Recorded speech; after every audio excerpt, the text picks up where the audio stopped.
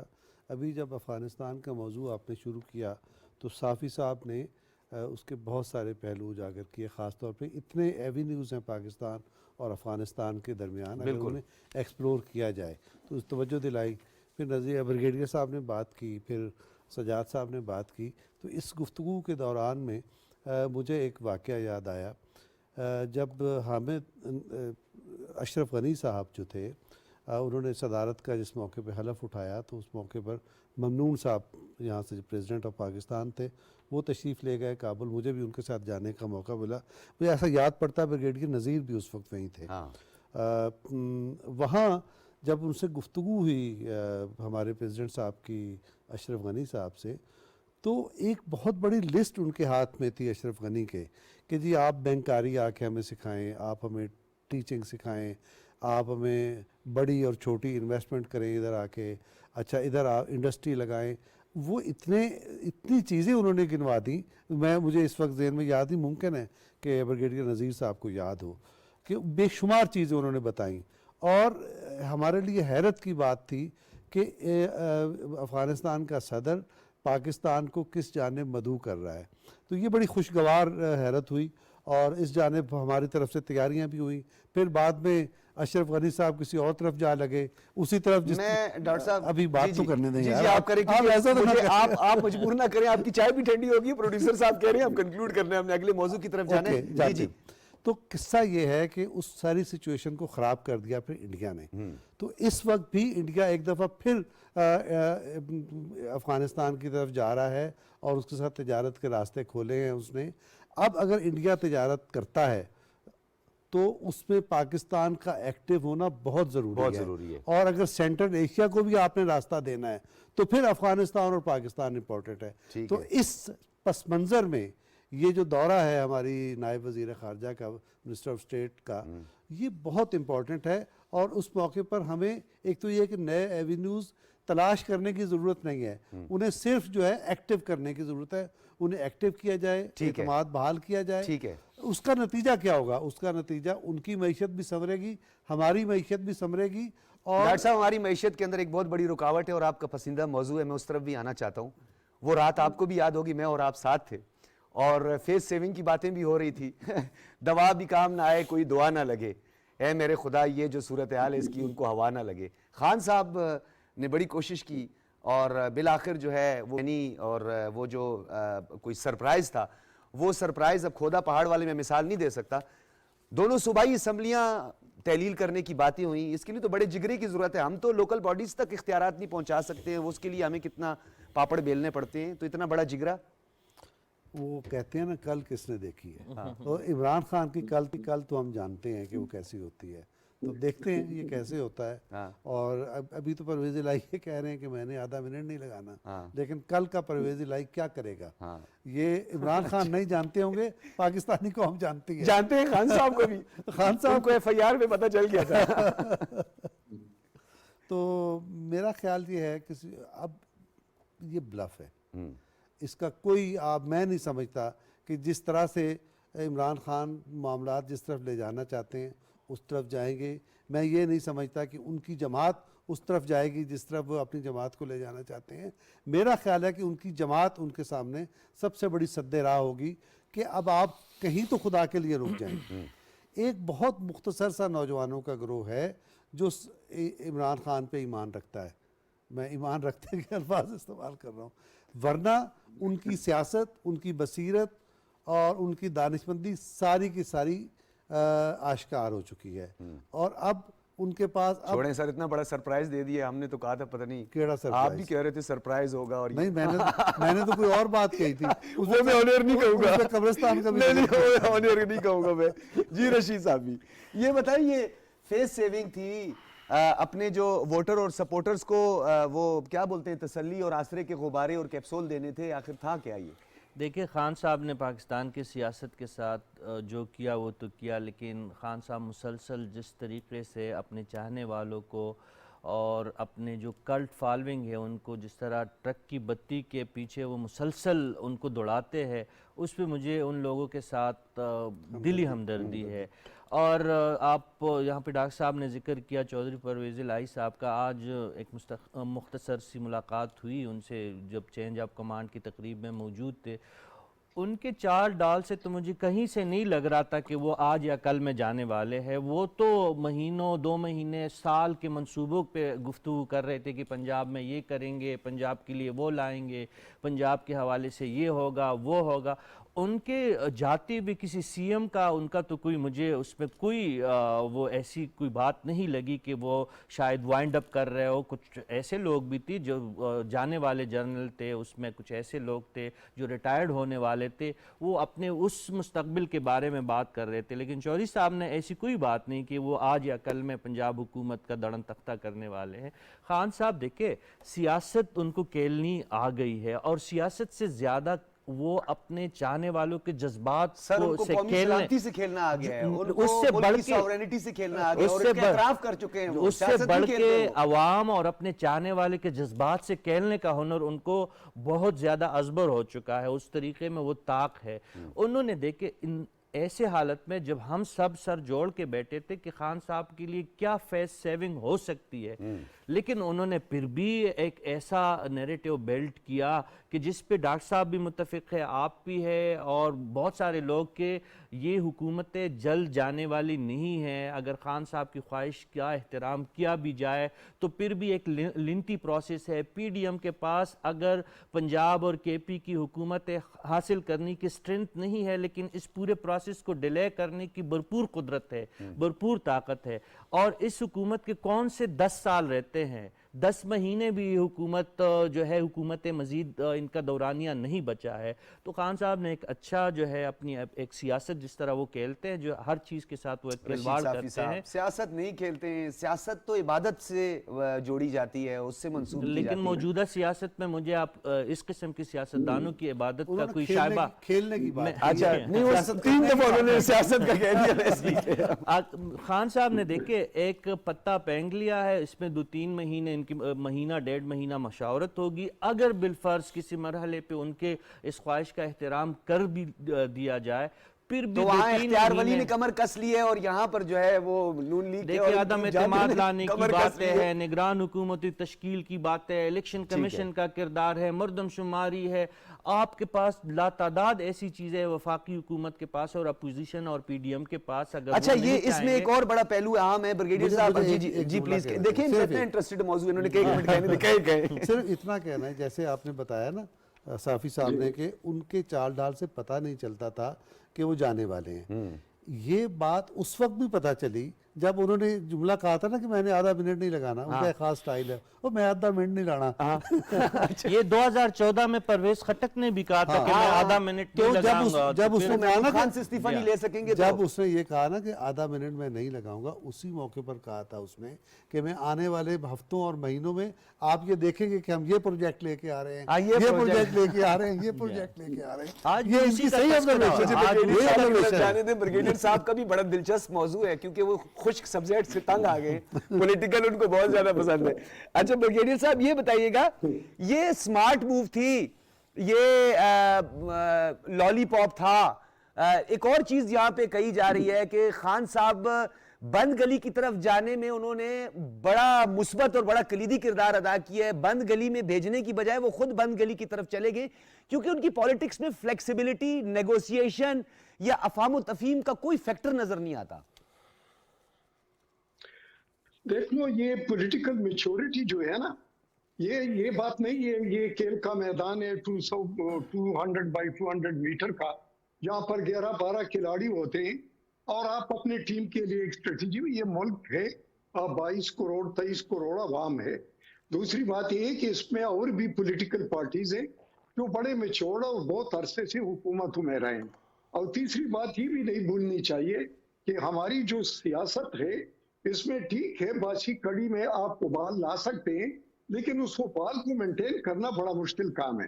آپ اگر پاپولرٹی کے گھوڑے پر سوار ہیں تو پاپولرٹی آیا آپ کے فکس والی نیریٹو فرق ہے یا ہلو نیریٹو فرق ہے.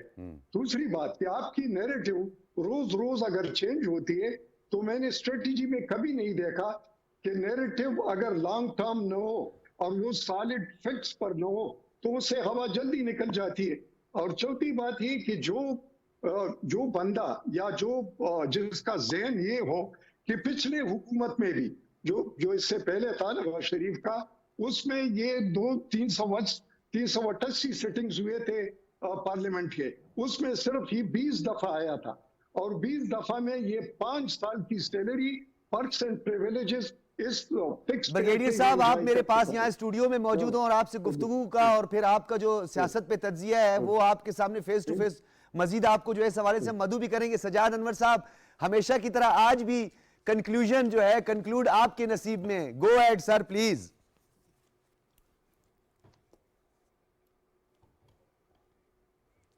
میں عادل صاحب کی فاروق عادل صاحب کی اس بات سے تو اتفاق نہیں کرتا کہ نوجوانوں کا ایک چھوٹا سا طبقہ ہے جو عمران خان پہ ایمان پہلی رکھتا بات تھی ہے. جس سے اتفاق میں نہیں سمجھتا ہوں کہ پچھلے 30-35 سالوں میں ہم نے جس طرح کی ذہن سازی کی ہے نا اپنے نوجوانوں کی، اور جس طریقے سے ہمارے بعض بریگیڈ صاحب سے معذرت کے ساتھ جو دفاعی تجزیہ نگار ہیں ہمارے، انہوں نے جس طرح سے لوگوں کے اندر کچھ ہیٹ سپیچز جو ہیں وہ انڈلج کیے ہیں لوگوں کے مائنڈ میں، تو وہ نم کی ہوئی زمین تھی جس کا فائدہ عمران خان نے اپنے جعلی بیانیوں سے بھرپور اٹھایا، اور وہ ایک پاپولیرٹی کی لہر بھی ان کو مل گئی. اور انہوں نے پنجاب میں اس دفعہ آپ نے دیکھا ہوگا کہ پہلی بار مسلم لیگ نون کی جگہ ایک طرح سے لگ رہا ہے کہ پی ٹی آئی نے لے لی، اس وجہ سے کہ ان کا جو بیانیہ تھا نا وہ امریکہ کے خلاف بات کر رہے تھے، اسٹیبلشمنٹ کے خلاف بات کر رہے تھے. تو پنجاب کی اور جی ٹی روڈ کے ارد گرد کی جو آڈینس ہے نا، اس کی ایک نفسیات ہے. وہ یہ دیکھتے ہیں کہ جو بندہ چیلنج کرنے والا ہوتا ہے نا اس کو وہ ہلا شیری دیتے ہیں، اس کے ساتھ کھڑے بھی ہو جاتے ہیں، لیکن جب جنگ میں وہ بندہ لوز کرنا شروع کر دے تو وہ لوزر کا ساتھ نہیں دیتے ہیں. عام طور پہ وہ پھر جو نیا آنے والا ایک سجاد صاحب بہت شکریہ. سجاد انور صاحب، بریگیڈیئر سید نذیر صاحب، اور ہمارے ساتھ اسٹوڈیوز میں ڈاکٹر عادل فاروق صاحب بھی موجود. رشید صافی آپ کا بہت شکریہ. اور سجاد انور صاحب آپ کی آخری ایک بات ہے اس کو میں تھوڑا آگے بڑھاؤں گا، جس کو آپ بیانیہ بھی کہہ رہے تھے، رشید صافی نے بھی جسے بیانیہ کہا، میں اسے دورانیہ کہتا ہوں، اور وہ دورانیہ ہی ثابت ہوا. ہر دورانیے میں ایک بیانیہ، سو کالڈ بیانیہ گڑا جاتا ہے، وہ صرف اور صرف دورانیہ ہی ہوتا ہے. اس دورانیے کا جو دھڑن تختہ ہوا بیچ چوراہے پہ، وہ جو بھانڈا پھوٹا، وہ سب آپ نے دیکھا، اور بڑا مختصر ہوتا ہے. اجازت دیجیے، اللہ حافظ.